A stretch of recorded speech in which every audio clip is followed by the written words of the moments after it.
ఇప్పుడే ఒక తమ్ముళ్ళు చూశాను. మన లోక్సత్తా జయప్రకాష్ నారాయణ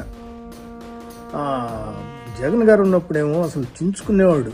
అసలు స్కూళ్ళ పరిస్థితి ఏమిటి, అసలు పళ్ళు కొరుకుతా చాలా ఆవేశంగా అసలు ఏం జరుగుతుంది, అసలు ఈ విద్యా ఇదులు, అసలు ఈ లోపాలు ఏంటి, అసలు ఏం నేర్పుతున్నాం మనకి పిల్లలకి, అది ఇది బొచ్చు భోషణం అని చెప్పి అసలు తెగరెచ్చిపోయేవాడు.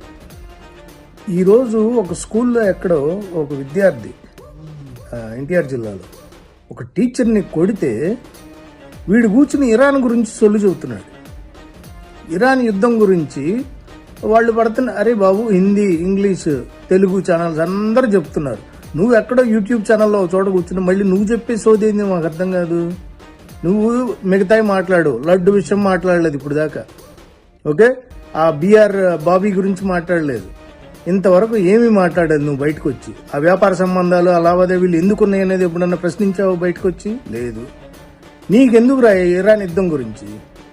ఆ ఛానల్స్ వాళ్ళు మెయిన్ స్ట్రీమ్ ఛానల్స్ అన్ని చెప్తున్నారు కదా, మళ్ళీ నువ్వు వచ్చి స్పెషల్గా నీకేం తెలుసు అని చెప్తావు వచ్చి? నీకు అన్నీ తెలుసా? నీకు తెలిసింది ఆవగించంతా, ఊరికి అన్నీ తెలుసు నాకని చెప్పి అసలు మొత్తం ఇక గ్రహాలు వాటి స్థితిగతులు మొత్తం నాకే తెలుసు అన్నట్టు వచ్చి బయటకు వచ్చి చెబుతున్నావు.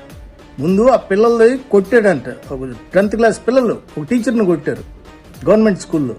అవి గట్టి మాట్లాడు, ఎండగట్టు వచ్చి బయటికి. అంతేగాని ఊరికే ఇరాన్ యుద్ధం జరిగింది, అక్కడే ఇదేయింది, ఇక్కడే నీకెందుకు రా నాయన అవన్నీ? ఇదే జగన్ గారు కనుక ఉన్నట్టయితే అసలు నువ్వు ఒంటికాల మీద లేచి వచ్చి పళ్ళు కొరుకుతా వచ్చేవాడు బయటికి.